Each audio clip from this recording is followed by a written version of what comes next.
তো হ্যালো বন্ধুরা, তোমরা সবাই কেমন আছো? আশা করি তোমরা সবাই ভালো আছো। আজ আমরা একটি গুরুত্বপূর্ণ টপিক নিয়ে আলোচনা করব, যেখানে আমরা জানবো যে preamble of the constitution of India. Preamble আসলে কি?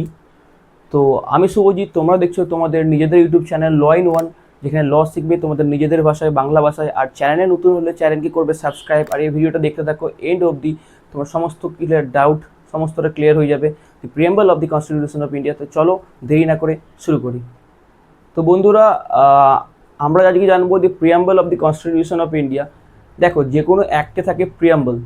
তো আমাদেরকে জানতে হবে প্রথমে যে প্রিয়াম্বলটা কি। প্রিয়াম্বল হচ্ছে এমন একটা জিনিস, যে কোনো অ্যাক্ট যখন তোমরা খুলবে দেখবে দি প্রিয়াম্বল আছে। তো প্রিয়াম্বল হলো কোনো অ্যাক্টের ইন্ট্রোডাক্টরি পার্ট, মানে সেই অ্যাক্টটা আমাদেরকে কি বলছে, তাই সেই অ্যাক্টের কি পারপাস, সে অ্যাক্টটা কেন তৈরি করা হয়, তার অ্যাক্টের পিছনে, তার তৈরি করার পিছনে গোল কি, সমস্ত কিছু আমাদেরকে কি বলে, দ্য প্রিয়াম্বল। সেরকমই the preamble of the constitution of India খুবই গুরুত্বপূর্ণ। যে preamble of constitution of India কি বলে আমাদেরকে, যে প্রিয়াম্বল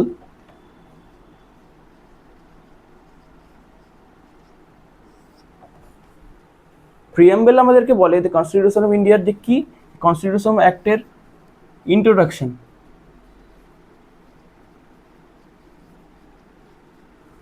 যে কনস্টিটিউশন আসলে কি, কেন কনস্টিটিউশন বানানো হয়েছে, কনস্টিটিউশনের পিছনে পারপাস কি, আমাদেরকে বলে introduction, preamble.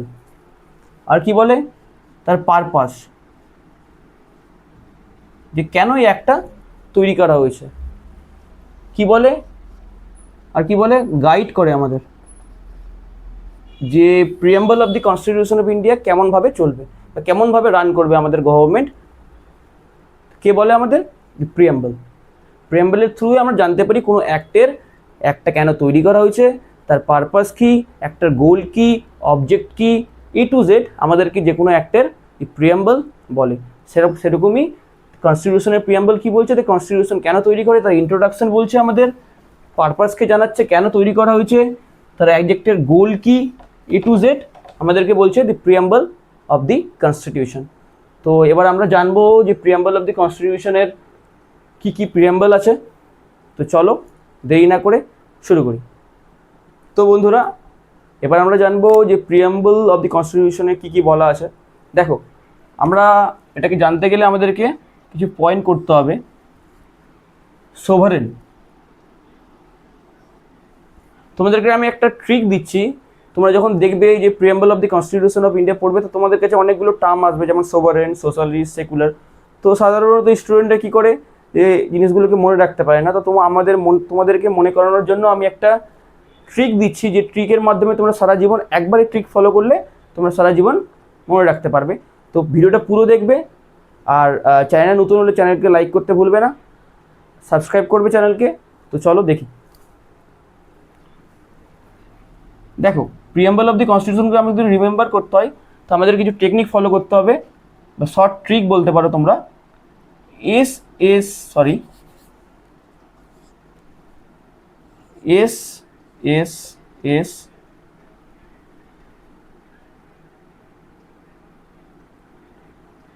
D R J J L E F. Sir এটা কি বলছেন আপনি, S S S D R J L E F? এটা হচ্ছে শর্ট ট্রিক, যার মাধ্যমে তুমি মনে রাখতে পারবে যে preamble of the constitution of India কি, বা প্রিয়াম্বল অফ কনস্টিটিউশনে কী কী কথা বলা হয়েছে। দেখো, যদি আমি এসকে বুঝাতে চাই, sovereign, socialist, secular, D for democracy, R for republic, J for justice, L for liberty, E for equality, F for fraternity. তো অবশ্যই আমরা জানবো যে এগুলোর মানে কি। তো আমরা জানছি এইসব ভিডিওর মাধ্যমে। ভিডিওটা এন্ড অবধি দেখো, তোমরা সমস্তটা কিছু বুঝে যাবে। চলো দেখি। তো বন্ধুরা, প্রথমত আমাদের ফার্স্ট পয়েন্ট হচ্ছে সোভারেন। সোভারেন মানে কি? That means India independent. Independent মানে ইন্ডিয়া স্বাধীন, সভারেন মানে supreme. India is independent country, India is supreme, মানে ইন্ডিয়া যদি কোনো পলিসি মেক করে, কোনো ফরেন পলিসি কোনো দেশের সাথে দেশের সাথে কোনো একটা আলাদা দেশের সম্পর্ক তৈরি হতো, ইন্ডিয়া সেই সমস্ত ডিসিশন নিজে নিতে পারে। ইন্ডিয়া ইন্ডিপেন্ডেন্ট, ইন্ডিয়ার সেই ডিসিশনের জন্য ইন্ডিয়াকে কারো কোনো দেশের সাথে পারমিশন নিতে হবে না। তো সেই বিষয়ে আমরা যদি জানি, ইন্ডিয়া কি, ইন্ডিয়া হচ্ছে সভারেন মানে সুপ্রিম। ইন্ডিয়া তার ফরেন পলিসি যে সমস্ত বিষয় ইন্ডিপেন্ডেন্টলি উইদাউট এনি সাপোর্টে নিতে পারবে। তো এবার আমরা জানবো নেক্সট পয়েন্ট, চলো দেখি। সেকেন্ড হচ্ছে দ্য সোশ্যালিস্ট। সোশ্যালিস্ট কী বলছে, India is also socialist country, মানে the distribution of the wealth should be share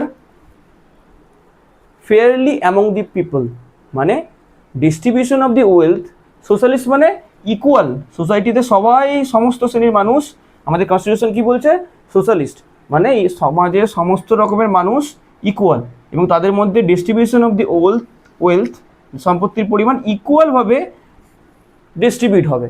তাই কি বলছে যে socialist, India is also a socialist country. Third one কি বলছে, চলো দেখি। তো বন্ধুরা থার্ড ওয়ান বলছে সেকুলার, মানে India is also a secular country, যার মানে every religion is equal before the law, মানে নেশনের কোনো পার্টিকুলার রিলিজিয়ান থাকবে না, নেশন সমস্ত রিলিজিয়ান, সেটা হোক হিন্দু সেটা হোক মুসলিম, সমস্ত রিলিজিয়ানকে ইকুয়াল চোখে দেখবে। তাই India is also a secular country. তো চলো দেখি এবার ফোর্থ পয়েন্ট কি বলছে। তো বন্ধুরা ফোর্থ পয়েন্ট বলছে ডেমোক্রেসি, মানে India is also a democracy country, যেখানে গভর্নমেন্ট কার জন্য কাজ করে, by the people, of the people, for the people. যেখানে ডেমোক্রেসি কান্ট্রিতে আমরা কি করি, আমাদের যে সরকারকে আমরা ইলেক্ট করি, আমরা বেছে নিই যে কোন সরকার আমাদের জন্য কাজ করবে ভোটের দ্বারা। তো ডেমোক্রেসি আর একটা পার্ট প্রিয়াম্বলের, যে 4 নম্বর পার্ট কি, ডেমোক্রেসি। তো India is also democracy country, যেখানে আমরা আমাদের গভর্নমেন্টকে চুজ করি এবং গভর্নমেন্ট কার জন্য কাজ করে, by the people, of the people, for the people. তো বুঝতে পারলে ডেমোক্রেসি কী বলছে। তো এবার আমরা চলো 5 নম্বর পয়েন্ট দেখি। তো বন্ধুরা 5 নম্বর পয়েন্ট কী বলছে আমাদের, Republic. India is also republic country, মানে যেখানে হেড অফ দ্য স্টেট কোনো রুলার হবে না। রিপাবলিক মানে তাকে ইলেকশনের মাধ্যমে নির্বাচন করা হবে। সাপোজ কোনো রাজার ছেলে রাজা হবে না, তার ছেলে আবার রাজা হবে না, সেই জন্য কি বলছে, India is also republic country, যেখানে head of the state, that means nation, I am saying PM like, CM like, তারা কার দ্বারা নিযুক্ত হবে, মানুষের দ্বারা। তা so that's why the India is also a republic country. 5 number point তোমরা দেখলে। এবার আমরা জানবো যে 6 নম্বর পয়েন্টে কী বলছে, চলো দেখি। তো বন্ধুরা 6 নম্বর পয়েন্ট বলছে জাস্টিস। তাহলে আমরা এতক্ষণ ধরে কী জানলাম, যে India is also a Democratic country, Republic country, তেমনই ইন্ডিয়া বলছে অলসো জাস্টিস। জাস্টিস কার সাথে করতে হবে, সোশ্যাল, ইকোনমিক্যাল, পলিটিক্যাল জাস্টিস, সোসাইটির সাথে জাস্টিস করতে হবে, অর্থনৈতিক ইকোনমিক্যাল জাস্টিস করতে হবে, যে মানুষের মধ্যে যত সমস্ত রকমের অর্থনৈতিক বিষয় ইকুয়ালিটি থাকে, পলিটিক্যাল জাস্টিস করতে হবে। তাই জাস্টিসের মধ্যে যদি আমরা বলি, তাহলে সোশ্যাল, ইকোনমিক্যাল, পলিটিক্যাল জাস্টিস আমাদেরকে করতে হবে। তো 7 নম্বর পয়েন্ট কী বলছে, চলো দেখি। তো বন্ধুরা 7 নম্বর পয়েন্ট বলছে ইন্ডিয়া ইজ অলসো লিবারাল, মানে আমাদের কাছে কনস্টিটিউশন কী দিচ্ছে, লিবার্টি। সে লিবার্টি কি, ফ্রিডম অফ স্পিচ, এক্সপ্রেশন, তুমি যে কথা বলবে সে কথা বলার তোমার কাছে অধিকার রয়েছে, মানে অধিকার থাকবে তোমার কাছে কথা বলার, তুমি যেটা ভাববে সেটা তুমি বলতে পারবে। That's means freedom of speech, মানে তুমি কথা বলতে পারবে, অ্যান্ড এক্সপ্রেশন মানে তুমি তার কথা রাখতেও পারবে। তাই কনস্টিটিউশন আমাদেরকে কী প্রোভাইড করছে, প্রিয়াম্বলের মাধ্যমে লিবার্টি প্রদান করছে, যেখানে মানুষের থাকবে freedom of speech and expression. তো দেখি আমরা 8 নম্বর পয়েন্ট কী বলছে, চলো দেখি।